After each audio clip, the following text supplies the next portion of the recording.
تو اس نے ایک ہوتا ہے نا state of the union address, پہلا ایڈریس جیسے ہمارے یہاں پریزیڈنٹ کرتا ہے ویسے کرتا ہے. تو اس نے کہا کہ ہم ٹھیک ہے 9/11 کی وار ہے، ہم اس میں جیت چکے ہوئے ہیں. اپنے اس وقت امریکہ کا خمار تھا کہ ہم افغانستان بھی جیت چکے ہیں، ہم عراق میں بھی ہم نے آ کے کر لیا. 2003 بھی گزر چکا ہوا تھا، صدام کے مجسم جس میں گر چکے ہوئے تھے. بڑی اس وقت ہمارے ہاں بھی لوگ ہمیں تانے دیتے تھے، کیا تم باتیں کرتے ہو، تم افغانوں کو لے کے چڑھے ہوئے ہو، تم اللہ کی بات کرتے ہو. ہمیں بڑے تانے دینے والے بڑے لوگ تھے، بڑا کمال. میں کبھی کہ چاہتا ہوں کہ ان سارے مشرف کے وزیروں مشیروں انسانوں کی ٹیپیں چلانی چاہیے پاکستان کے اندر، انکلوڈنگ شیخ رشید. تو بہت سارے تو ابھی کابینہ میں شامل ہیں، چلانی چاہیے. یہ کیا کہتے تھے؟ میں آپ کو بتاؤں، ہمارے اپنے دوست جو کہ فوج میں تھے ان سے بحث ہوتی تھی، کیونکہ وہ بھی تو ٹیکنالوجی کے بندے تھے نا. ان کو اندازہ ہی نہیں تھا کہ ٹیکنالوجی سے لہذا بھی کوئی چیز ہوتی ہے. وہ تو 4 اگر پرزے نہیں آتے تھے امریکہ سے تو آپ کو پتہ ہے کہ بھیک مانگنا شروع ہو جاتے تھے. ہمارے ہیلی کاپٹر نہیں چل رہے، ہمارے ٹینک نہیں چل رہے، ہمارے وہ تو JF تھنڈر جب اس وقت پاکستان نے چائنا کے ساتھ کیا ہے تو پاکستان کی ایک سچویشن مختلف ہوگی. اچھا، اس سے آپ اندازہ کریں کہ یہ جو اس وقت 9/11 کے وقت یہ جو سارا سینیریو ہوا تھا، اس سینیریو کے اندر بش نے یہ کہا تھا کہ we are not complacent enough, ہم اتنے بھولے بھالے نہیں ہیں، that we should not have envisaged the threats of Indian and Chinese economy. کہ ہم نے انڈیا کی اور چائنا کی جو معیشت ہے اس کے ہمیں تھریٹ کا اندازہ نہیں. The Indian economy is more a threat to us. ہماری نزدیک انڈیا کی اکانومی جو ہے ہمارے لیے زیادہ قابل تھریٹ ہے، خطرے کا باعث ہے. کیوں؟ Because the Indian education system is well in place. صحیح. چائنیز جو ہے وہ کتنا بھی آگے بڑھ جائے، 3-4 چیزوں کی وجہ سے وہ انٹرنیشنل مارکیٹ کے اندر امریکہ سے مقابلہ نہیں کر پاتا. سب سے پہلا تو اس کا لینگویج بیریئر ہوتا ہے. وہ 6 سال 7 سال لگائے گا لینگویج سیکھنے میں فلانے چیز. پھر لینگویج کے ساتھ ساتھ اس کی جو رسم الخط ہے وہ رومن نہیں ہے، وہ بڑی مشکل پیش آتا ہے، وہ بڑے اپنے سٹائل سے اس میں چلتا رہتا ہے، وہ اس سے لکھا پریس سے لکھا ہو. تیسری چیز یہ ہے کہ ہی از الوف، کمپلیٹلی الوف. اگرچہ کہ وہ سارا کمال بنا رہا ہے دنیا کا، ہر چیز کرنے کو تیار ہے، لیکن اس کے باوجود بھی وہ سب سے امپورٹنٹ 3 چیز یہ ہے کہ انڈیا جو ہے اس وقت آل امریکن کارپوریشن میں سے 70-80% میں چیف ایگزیکٹو بیٹھے ہوئے ہیں. یہ اس میں وہ بیٹھا ہوا ہے. اور بلکہ میں ایک رپورٹ پڑھ رہا تھا، بڑی حیران کن تکلیف دہ رپورٹ جو امریکن سے بنائی تھی کہ ہمارا ٹیلنٹڈ پرسن جو ہے وہ ملازمت نہیں لے پاتا بیکاز انڈینز جمپ ان. اور امریکہ کی جو ان امپلائمنٹ ہو رہی ہے اس کی ایک بنیادی وجہ یہ ہے کہ Indians are there to take the job, اور وہ محنت کرتے ہیں، وہ کام کرتے ہیں، وہ اس کے ساتھ کر. یہ ایک بہت بڑا تھریٹ تھا ان کے لیے. دوسرا، انڈیا جو ہے وہ اس کو انہوں نے انگلش میڈیم میں چلا کے اب انڈیا اگر اپنے دلی سے یا بھوپال سے یا حیدرآباد سے ماسٹر کر کے جاتا ہے تو وہ پہلے دن اس قابل ہوتا ہے کہ نوکری شروع کر دے برطانیہ میں، پہلے دن اس قابل ہوتا ہے کہ امریکہ میں نوکری شروع کر دے، پہلے دن اس قابل ہوتا ہے یورپ میں، کیونکہ یورپ میں بھی برسل میں تو انگریزی بولی جاتی. تو وہ کہتا ہے اب انڈیا اگر یہ سمجھتا ہے کہ ہمارے لیے امریکہ جو ایک بہت سافٹ کارنر ہوگا تو بہت بڑی پھول ہے. انڈیا کو انہوں نے کھڑا تو کر دیا ہے آسٹریلیا کے ساتھ اور جاپان کے ساتھ کھڑا کر کے. اس وقت حالت عثمان صاحب یہ ہے کہ انڈیا جو ہے وہ ایک ایسے پرونگ پہ آ گیا ہے. 1996 میں امریکہ پہلی دفعہ جب کیا تھا تو ہم نے ایمنسٹی انٹرنیشنل وزٹ کیا تھا، تو ہمیں انہوں نے 3-4 مختلف رپورٹیں دی تھی 1996 میں. ایک ہیومن رائٹس کی پاکستان کی، وہ کافی ساری بڑی تھی. صحیح.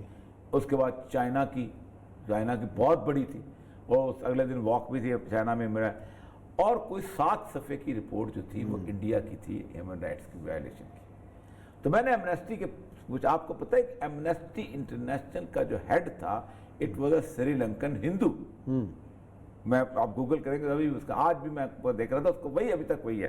وہ کالا سا چھوٹا سا وہ مانے کیسے کیا ہوتا ہے جو سری لنکن کرکٹ ٹیم کا کوئی لگتا تھا ممبر جو ہے کالو اتارنا ہے. اچھا جی، میں نہیں پتا کون تھا، اس طرح کا چیز لگتا فلانا سنگے ہوگا. تو مجھے اس نے کہا کہ آپ یہاں آئے ہیں، آپ لکھتے پڑھتے ہیں سارا کچھ. اگر اس میں نہیں لکھتا تھا، میں ڈرامے لکھتا تھا صرف، میں ڈپٹی کمشنر سی بھی تھا سر.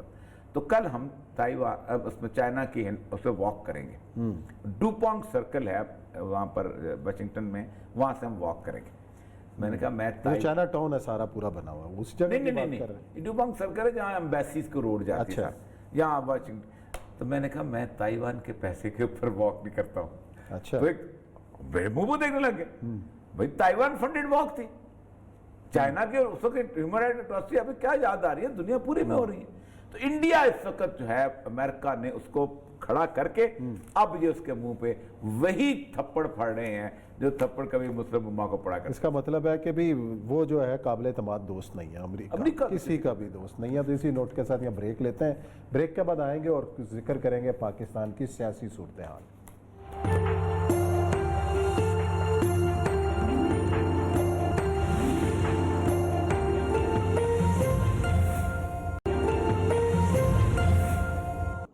خان صاحب کو صرف ایک کام کرنا چاہیے کہ اپنی منجی تھلے وہ ڈانگ پھیرے کہ بھائی کیا ہو رہا ہے. نائل قسم کے لوگ اکٹھے ہوئے ہیں جن کو پتہ ہی کوئی نہیں ہے، نہ ہی اس طرح نہیں دیتا ان کو، اور ان کو پتہ ہی نہیں ریالٹیز کیا ہیں آن گراؤنڈ. تو آپ کر رہے ہیں تو یہ چیزیں جو ہے یہ پبلک کے انٹرسٹ کے اگینسٹ جا رہی ہیں، اور پبلک میں اللہ پہ یقین کر لیں شدید نفرت پیدا ہو رہی ہے. تو اس نفرت کو کم کرنے کے لیے ہم تو ووٹ ہم تو خان صاحب آپ کے ساتھ گئے تھے تبدیلی کا سن کر. میں خود چاہتا ہوں کہ ملک کے اندر تبدیلی آئے، اچھی اور مثبت تبدیلی آئے، لوگوں کے مسائل حل ہوں، روزگار ملے، بے روزگاری کا خاتمہ ہو، مہنگائی پہ کنٹرول ہو. ہم اس لیے تو نہیں آئے کہ جی کرپشن نیچے سے اوپر تک 40 گنا بڑھ جائے، مہنگائی جو ہے 100 گنا بڑھ جائے، اس لیے تو ہم نہیں آئے. ہم آئے ہیں، آپ کا ساتھ دیا، آپ کو ہم نے بتایا ہے کہ جناب ہم چاہتے ہیں خان صاحب آپ ملک کی بہتری کریں. جی، اور یہ صاحب یہ اٹک سے ایم این اے ہیں پاکستان تحریک انصاف کے میجر طاہر صادق صاحب، پہلے مشرف صاحب کے بھی ساتھ تھے، کاف لیگ کے ساتھ تھے، چودھری پرویز لائی کے قریبی عزیز بھی ہیں. لیکن جو بات انہوں نے کی کہ ہم اس لیے تو آپ کے ساتھ نہیں آئے تھے کہ 100% مہنگائی ہو جائے، 40% کرپشن بڑھ جائے تو تبدیلی کہاں ہے، اور نااہل لوگ اکٹھے کیے. صاحب اس دن کہہ رہے تھے کہ ہمیں تانے دیتے ہیں کہ یہ بھی آپ کا بندہ ہے، وہ فیصل آباد والا کیا نام تھا وزیر جو ہے وہ بھی آپ کا بندہ ہے. بندے تھے لیکن اب تو کافی پی ٹی آئی کے ہو گئے. عثمان صاحب مسئلہ یہ ہے کہ یہ پالیٹیشین بڑے تیز لوگ ہوتے ہیں. ہوا کا رخ دیکھ لیتے ہیں، اس کا مطلب ہے ہوا چلنا شروع ہو گئی ہے. ہوا چلنا، لیکن ایک بات بڑی عین جسے کہتے ہیں واضح ہو جانے چاہیے، جو پبلک کو لوگ ہم بتا رہے ہیں، یہ لوگ بھی بتا رہے ہیں کہ ہم آئیں گے تو جنوری میں حکومت چلے جائے گی اور یہ ہو جائے گی. ایوب خان نے ایک بی ڈی ممبر ہوتے تھے، آپ کو یاد ہوگا، جی، جس وقت ایوب خان کے خلاف موومنٹ چلی تھی تو انہوں نے اپنے بورڈ اتار کے اپنے گھروں کے اندر بند کر دیے تھے کہ ایوب خان جو ہے، ایوب کتا ہے یہ وہ سارا کچھ چھاچی فلانا یہ اس طرح کی موومنٹ چل رہی تھی. اس سب کے باوجود بھی اتنی لمبی موومنٹ چلی تھی. 1965 سے موومنٹ چلتی چلتی فوج تاشکند سے بھٹو جب واپس آیا ہے تو تاشکند میں بھٹو نے کہا کہ تاشکند نے پاکستان کو بیچ دیا، اور بھٹو نے پھر اس کے بعد موومنٹ چلانا شروع کی. ہر جلسے میں اس نے کہنا شروع کیا کہ تاشکند جو ہے اس کا راز کھولوں گا، یہ کروں گا. پھر پاکستان ڈیموکریٹک موومنٹ بنی. پاکستان ڈیموکریٹک موومنٹ میں شیخ مجیب جیسا بندہ شامل ہوا، خواجہ ناظم الدین جیسے بندے، مادر ملت اس کے اندر موجود، سارا کو. اس کے باوجود بھی ایوب خان کو تخت سے اتارنے کے لیے یحییٰ خان کے پپس چاہیے تھے. یہ ہے ریالٹی. ایسے ہی ہو گیا تھا. ذوالفقار علی بھٹو کے خلاف سب سے پاورفل موومنٹ چلی تھی، اور اس موومنٹ کے اندر Aitzaz Ahsan was the first casualty جو اس وقت ہوئی تھی. اس نے کہا تھا کہ میں نہیں سمجھتا تھا کہ ذوالفقار علی بھٹو جو ہے اس طرح کا ڈکٹیٹر ثابت ہوگا. جلسوں میں ہمارے ساتھ چلتا. آپ اندازہ کریں کہ اس موومنٹ کے اندر حنیف رامے سے لے کے غلام مصطفیٰ کھر تک جو بڑے بڑے نام ہیں، جو قائد عوام تو شہید ملت پتہ نہیں کیا کہتے ہیں، یہ سارے کے سارے بھٹو کے اگینسٹ ہو چکے ہوئے تھے. بھٹو کے الیکشنز جو لوگ جیتے تھے وہ تسلیم نہیں کرتے تھے کہ ہم الیکشن جیتے ہیں.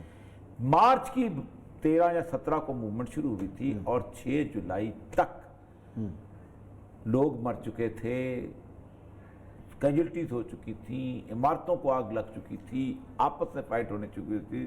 لیکن اس کے باوجود بھی بھٹو کو تخت سے اتارنے کے لیے ضیاء الحق کے پپس چاہیے تھے. ورنہ اگر وہ موومنٹ چلتی رہتی تو بھٹو بھی چلتا رہتا اور سب کچھ ہوتا رہتا، ایسے چلتی رہنے تھی. تو یہ جو لوگ ان لوگوں کو امیدیں دلا رہے ہیں آج کہ ہم نکلیں گے تو جون. نہیں، ایک طرف تو یہ سمجھ نہیں آتی کہ وزیر اعظم صاحب کہتے ہیں جی ہم اجازت دے رہے ہیں، اور دوسری طرف آپ دیکھ لیں پکڑ دکڑ بھی جاری ہے، پیپلز پارٹی کے لوگ پکڑے جا رہے ہیں، کارنر میٹنگز ہوتی ہے، پولیس پہنچ کے اٹھا کے لے جاتی ہے، تو اور کنٹینرز بھی. کم از کم ایکشن ریپلے تو نہیں آ رہا. کم از کم ایسی 8-10 میٹنگز کے اندر میں خود شریک ہوتا رہا. جو ایڈمنسٹریشن ہوتے ہیں نیچے، جو سیکٹری ہوم بیٹھا ہوتا ہے نا، وہ جو سیکٹری انٹیریئر بیٹھا ہوتا ہے نا، وہ بڑے آرام سے کہہ رہتا ہے وزیر اعظم کو کہ سر میں ایسا نہیں ہونے دوں گا، میں یہ جلسہ نہیں ہونے دوں گا. اس لیے نہیں ہونے دوں گا کہ مجھے پتا ہے کہ اس میں یہ ہو جائے گا، یہ آپ پھر مجھے مت کہیے گا.